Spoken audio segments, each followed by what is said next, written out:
El análisis político, la entrevista de la semana, la información contada de manera diferente en Hora de Cambio.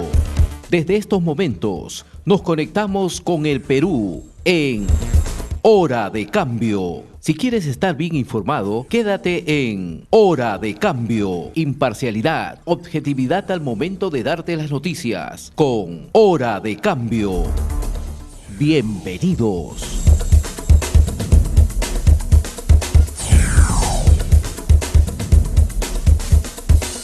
Seguimos a través de Hora de Cambio en RCR, Red de Comunicación Regional, agradeciendo a las estaciones de radio y estaciones de televisión que nos permiten ingresar a distintos puntos del territorio nacional. En Lima estamos llegando a través del canal 796 de Cable Más, en Lima Norte, Lima Sur. Comentábamos antes de irnos a la pausa la situación de preocupación que hay en el mundo, ¿no?, por la falta de fertilizantes y también por la inseguridad alimentaria, ¿no? Ayer este ha sido uno de los temas principales en la cumbre de las Américas, ¿no? El propio presidente de la República, Pedro Castillo, ha reconocido que estamos en una emergencia alimentaria en el país. Y recientemente la Universidad Nacional de Ingeniería, a través de un documento hecho público, plantea un diagnóstico respecto al tema de los fertilizantes y alimentos para los peruanos, pero además propone, ¿no?, la toma de decisiones, ¿no? Para conversar sobre este particular, y le agradecemos la gentileza de acompañarnos a través de Hora de Cambio en RCR, Red de Comunicación Regional, nos acompaña el ingeniero Dante Pisani Castro, ¿no?, máster en Ingeniería, docente de la Universidad Nacional de Ingenierías, la UNI, y profesor de pregrado y posgrado de la misma casa de estudios. Qué gusto saludarlo, ingeniero Pisani, muy amable. Buenos días, gracias por la invitación. Yo mencionaba que han trabajado un documento que se ha hecho público, ¿no?, donde ustedes no solamente quedan en el diagnóstico, en la situación del tema de los fertilizantes y la emergencia alimentaria, sino también están proponiendo soluciones para la toma de decisiones. Coméntenos, ¿no? Esto fue en el marco de la primera conferencia anual 5 hélices para el desarrollo sostenible, ¿no?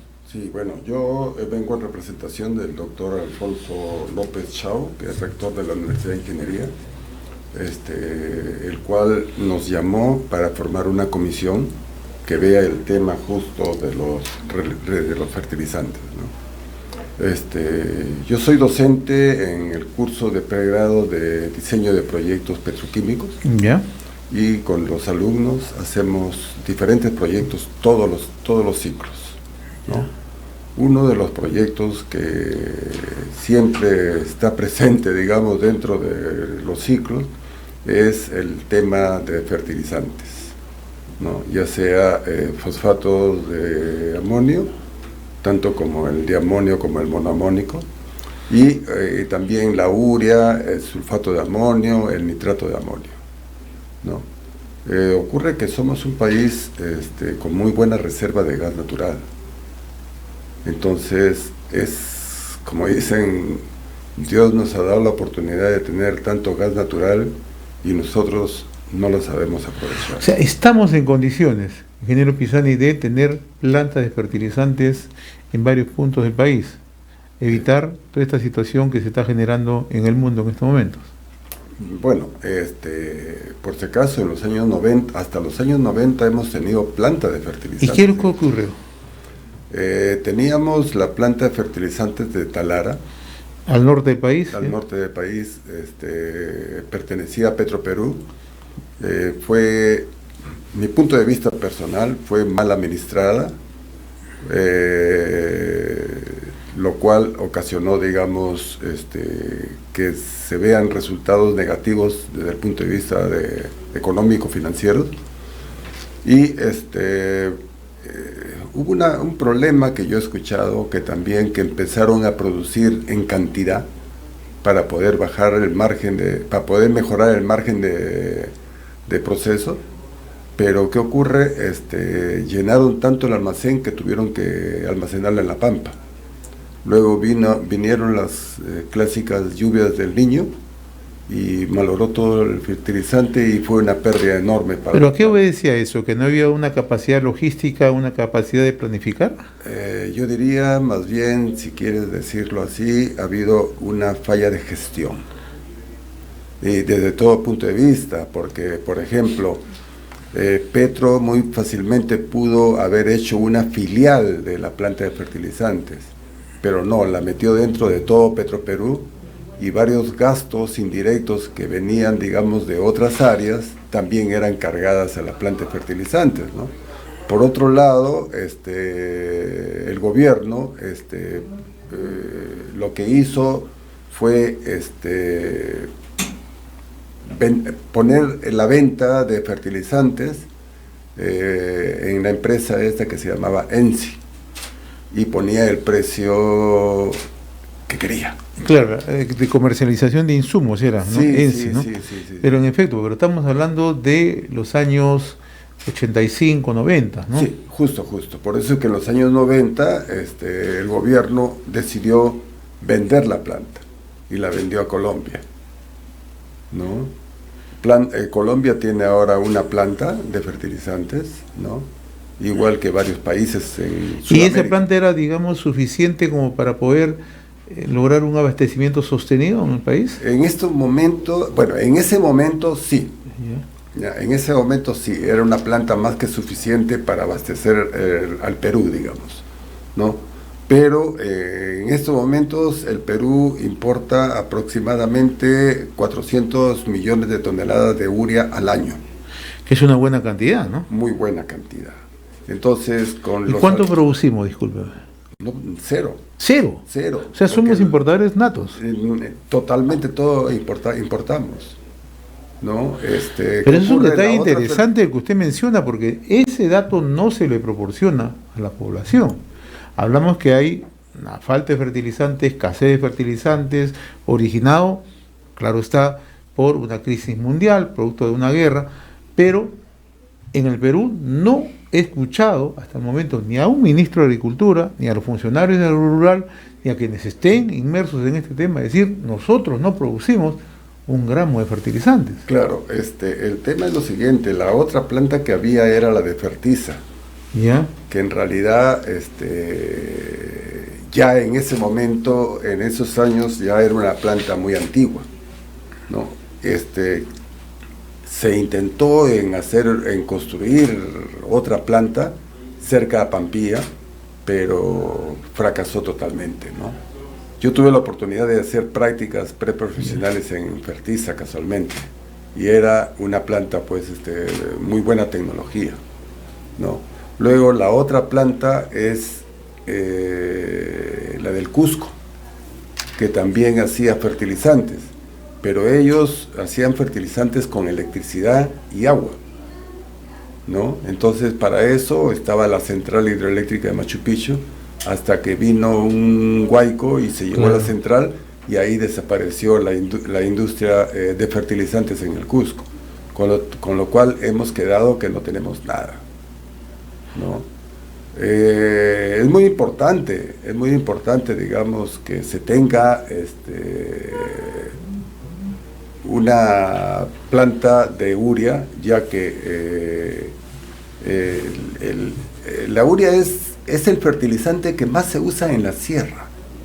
Hay tres tipos de fertilizantes. Uno, lo que contiene nitrógeno, otro lo que contiene potasio, y otro lo que contiene fósforo, ¿no? El nitrógeno está en el ambiente, está en el aire. Por lo tanto, lo que necesitamos es el hidrógeno para formar el amoníaco, el NH3, ¿no? Y el hidrógeno se puede obtener, como ve, del petróleo, se puede obtener del gas natural y hasta de la con electricidad, claro, con el agua, por medio del agua, ¿no? Luego, lo que en clases hemos desarrollado es una planta solamente para abastecer al Perú. Una planta de 400.000 toneladas, ¿no? Entonces, son 400.000 toneladas al año, ¿no? Entonces, con esa producción, pues pensamos que podríamos cubrir la demanda nacional, ¿no? Ahora, es complicado en las circunstancias actuales poner una planta de fertilizantes, una planta que... Bueno, lo que hacemos en la universidad, como academia, es hacer estudio de prefactibilidad. ¿No? No es un estudio de factibilidad. O sea, no es como para ya construir la planta. Antes de construir la planta hay que hacer previamente, lo primero que se hace es un estudio de prefactibilidad para ver, digamos, si es rentable o no. Y ocurre de que, pues, para una planta de 400.000 toneladas, que sería muy chiquita en realidad, pero sería lo mínimo para abastecer al Perú, ha salido una tasa interna de retorno de 18%. O sea, ¿qué banco te da 18% de interés? Si quieres hablar así, ¿no? O sea, pero hay que considerar que es una planta muy pequeña. Pero si fuera una planta mucho más grande, cuando nosotros hacemos el estudio de prefactibilidad, hacemos sensibilidad y variamos el tamaño de la planta.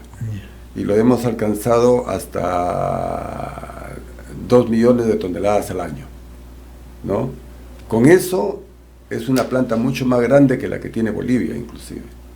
Y ahí ocurre que ha salido los indicadores económicos financieros mucho mejor, muy alta tasa interna de retorno, y no solamente eso, el retorno de la inversión baja a más o menos 3-4 años, o sea, a los 3-4 años el que invierta va a tener la plata de nuevo regresada en ese periodo, ¿no? Entonces, por lo tanto, sí es rentable. ¿Qué es lo más aconsejable? ¿Hacerlo a través de una asociación público-privada, que un privado? ¿Qué es lo más rentable? Bueno, en estos momentos yo diría que debe ser un player, ¿no? Una empresa especializada internacionalmente para evitar problemas después de todos los problemas técnicos que existen. Sería aconsejable. Tenemos ya el proyecto que ya había para que lo hagan en Marcona, la planta de fertilizantes. Y Marcona es un lugar estratégico, ingeniero, ¿no? Sobre todo de que a Marcona llega el gasoducto. Claro, por eso, ¿no? ¿No? Y no solamente que llegue el gasoducto, sino que tiene muelle, tiene salida al mar. Por lo tanto, podemos hasta exportar el producto, ¿no? Vea, a nivel sudamericano, todo Sudamérica importa alrededor de 13 millones de toneladas de urea. Toda Sudamérica. Toda Sudamérica. Y nosotros importamos 400. 400, ¿ya? Hablemos de la costa del Pacífico. Ya, no hablemos de Sudamérica, hablemos de la costa del Pacífico. A ver. Colombia importa como 600.000 toneladas y ojo que tiene planta. Y tiene planta. ¿Una o dos plantas tiene? Tiene una planta. Una planta. ¿Ya? Ecuador importa como 300.000 toneladas. También tiene plantas. No tiene planta. No tiene planta. Chile importa como 500.000 toneladas. ¿Ellos tienen planta los chilenos? Tampoco. ¿Entiendes? Entonces ya tenemos 500 Chile, 400 Perú, 300 Ecuador y 600 Colombia, pues tenemos mercado para poner una planta mucho más grande. ¿Por qué? Porque tenemos gas. Ahora, hay que tener presente una cosa. En el estudio que se ha hecho, para esta planta de 400.000 toneladas se requiere 35 millones de pie cúbico de gas. Y en estos momentos estamos retornando al pozo promedio anual de 400 millones de pie cúbicos. O sea, las condiciones se dan. Se dan. ¿Me entiendes? Se dan. O sea, las condiciones tenemos para darla. Total. ¿Y en qué tiempo se puede instalar una planta nueva, moderna? Normalmente, la parte más complicada de una planta siempre es la parte de instrumentación. Ya ve, por ejemplo, Talara está demorando tanto tiempo. Hace tiempo que están dándonos el 90 y tantos % y de ahí no avanza. ¿Por qué? Porque lo que falta es la parte de instrumentación. La parte de instrumentación es como el caso de una casa que levanto con los ladrillos bien rápido, pero luego para instalar la electricidad, el agua y todos los servicios, ahí es donde uno demora todo más. Todo el tema de conectividad interna, todo el tema de darle viabilidad a la obra. Claro. Entonces, ¿qué ocurre? Se estima que más o menos para un país bien industrializado, demora entre 4 y 5 años, ¿no? El problema nuestro es que todo proyecto aquí en el Perú demora aproximadamente 20 años. Si no, vea Talara.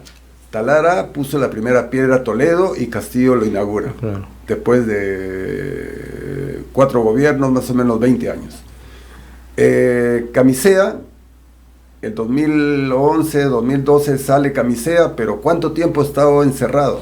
20 años, ¿no? O sea, el gasoducto del sur, pienso que también tendrá que esperar 20 años para que lo haga. Si vamos a hablar de Majes o de Olmos, también ha tenido un montón de años en proyecto. Acá en el Perú los proyectos demoran muchos años. Ahora, el asunto está en que si el gobierno da las facilidades para poner esa planta, porque lo más importante acá es la viabilidad política. La decisión política. La decisión política es lo más importante. Vea, pongamos un ejemplo. El gasoducto del gasoducto que llega a Lima. Claro. ¿Tuvo clientes? Cuando se estuvo construyendo el gasoducto, no tenía ni un solo cliente. Hicieron un estudio sin clientes. Y se planteaban muchas críticas en ese momento, y ahora se ve que es la gran necesidad. Y cuando llegó el gas, aparecieron clientes que ahora está más bien faltando tubo. Y ahora lo que ya se busca incluso colocar el GNB de una manera mucho más masificada, ¿no? Claro. Para no desviarnos, en el tema de la planta de fertilizantes, ¿no? Demora 4 o 5 años. Entonces, esta crisis que tenemos puede ser duradera. Bueno, la crisis, yo recibo información, he recibido de Argus, de una empresa editora de precios, y el comentario que me llamó la atención, que leí en un informe de Argus, fue lo siguiente, ¿no? Que la crisis de fertilizantes se debe a que tanto Rusia como Estados Unidos han empezado a tomar sus reservas, incrementar el almacenamiento de urea antes de la guerra de Ucrania, y todo el mundo dice, no, es Ucrania, pero Ucrania produce poca urea, y Rusia es el principal productor de urea. Entonces, ¿por qué razón una guerra Rusia-Ucrania va a afectar el mercado de urea? Entonces, eso es lo que yo siempre me preguntaba, hasta que leí el informe, y era casualmente de que tanto Rusia como Estados Unidos han empezado, digamos, a acaparar la urea para su país. Entonces, yo pienso, ya ahorita, por ejemplo, ya el precio de la urea al pico que había llegado ya está como a un 80% del precio. Está bajando. Yo pienso que debería bajar el precio. ¿Me entiende? Yo pienso que debería bajar el precio. Y el mundo volver a acomodarse de nuevo, digamos. Ahora, esto va a tener una afectación en la productividad en el agro, ¿no? Por supuesto. O sea, el no usar fertilizantes ocasiona que no tengas una buena producción. Entonces, y suspendas las campañas agrícolas, ¿no? Lo más crítico es que ya los agricultores saben la cantidad de fertilizantes que requiere su tierra. Entonces, si ahorita echa la misma cantidad de fertilizantes que requiere su tierra, el costo es mucho más alto. Y ahí tiene que, por ejemplo, que hay muchas zonas de cultivo que ya no han sido sembradas en esta campaña corta. Entonces, increíble. ¿Qué se nos viene? Incremento en precios, escasez y bueno, lo clásico que ocurre cuando no hay un producto y la demanda, no hay una oferta y la demanda se incrementa, es que no es tan fácil conseguirlo, ¿no? Estamos dialogando con el ingeniero Dante Pisani Castro, el máster en Ingeniería, docente de la Universidad Nacional de Ingeniería y profesor de pregrado y posgrado en la misma casa de estudios, ¿no? Ingeniero, ¿qué plantea en este momento la academia, ¿no? La UNI está muy interesada en que se solucione este tema, ¿no? Bueno, pero ¿cuál es una propuesta que se le puede alcanzar al gobierno, en todo caso a las autoridades, ¿no? En medio de esta emergencia, ¿no? Bueno, la UNI presenta 2 propuestas, ¿no? Una, hacer una planta de fertilizantes y empezar ya a hacerla. ¿Cómo? sea pública, sea mixta, sea privada, hay que empezar. Los técnicos los tenemos. Los técnicos, bueno, es una ingeniería muy especializada.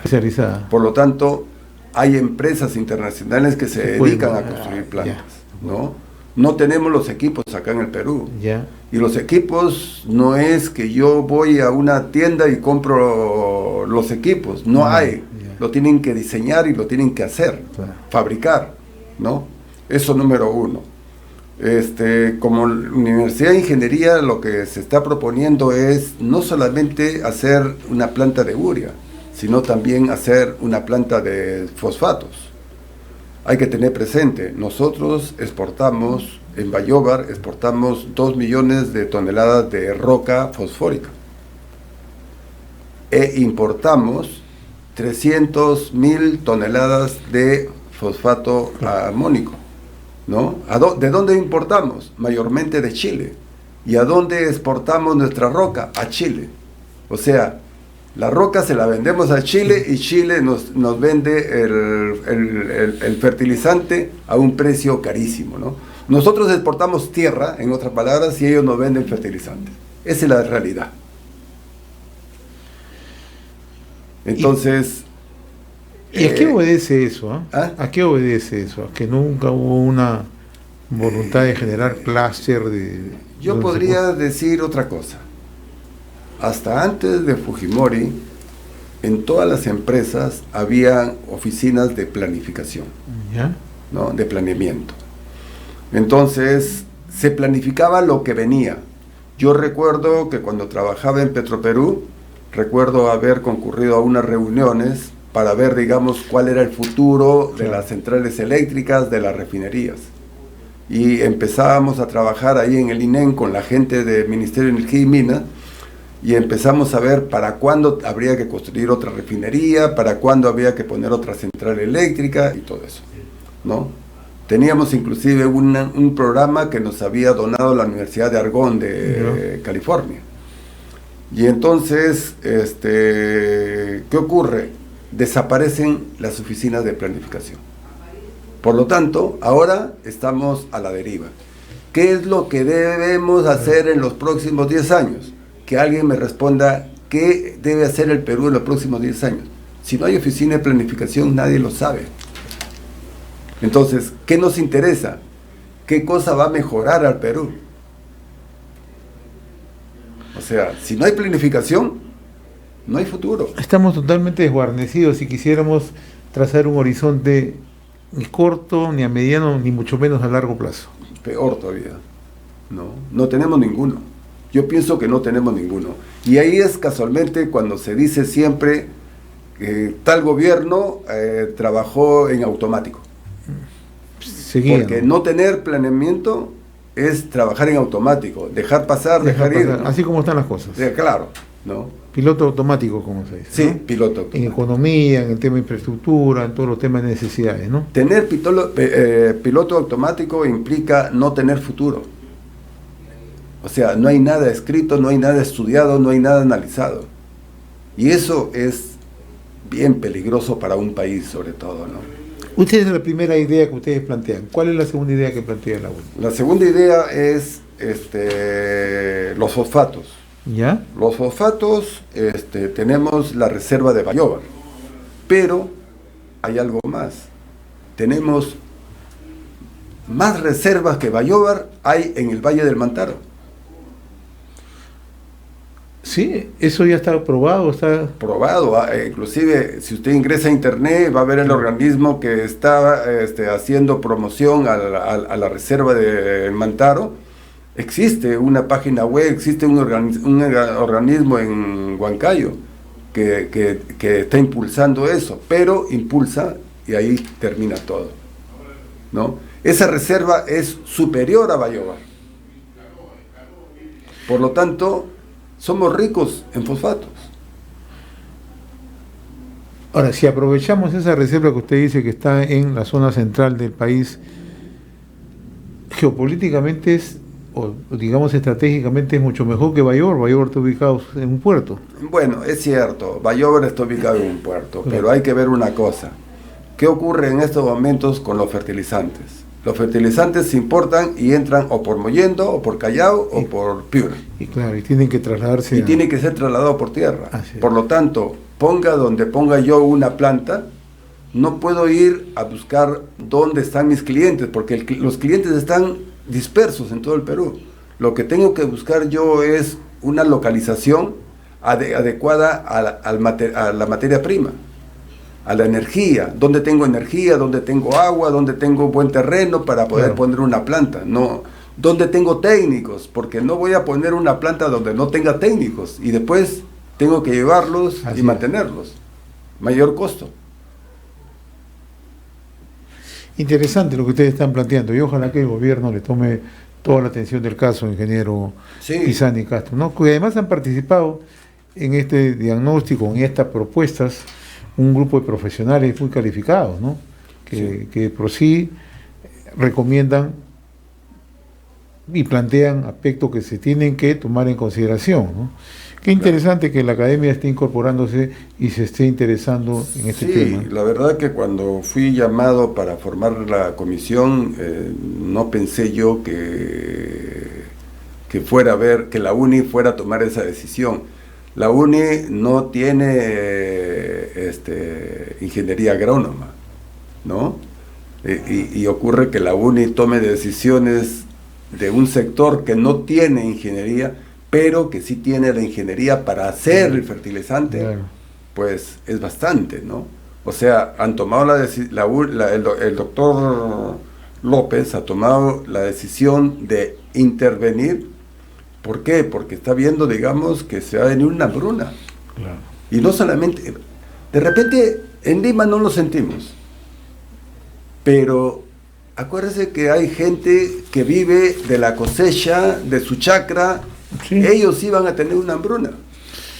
Y ese es un detalle que estamos perdiendo de vista, ciertamente, ¿no? Y el gobierno, la verdad, escuchaba hace unos días al presidente del Consejo, ministro primero, al exministro de Agricultura, y también al presidente en su momento, hablar que no debíamos preocuparnos, ¿no?, por el tema de la seguridad alimentaria, de la crisis alimentaria. Pero ayer lo escuchaba al presidente, si no rectificarse, admitir que estamos frente a una emergencia mundial alimentaria, ¿no? Es que el hecho de no tener una oficina de planificación implica que los gobernadores, o sea, los que están en el poder nos gobiernan con una venda en los ojos, ¿no? Ya ni siquiera con piloto automático, como ya ni siquiera con piloto automático, sino con una venda en los ojos, porque ¿a dónde vamos a ir? Ni siquiera él sabe cómo llegar. Claro. Una oficina de planificación sabría cómo hacer para llegar a un destino, ¿no? ¿Qué pasos tomar? ¿Qué pasos seguir? Y ese es el gran problema, ¿no?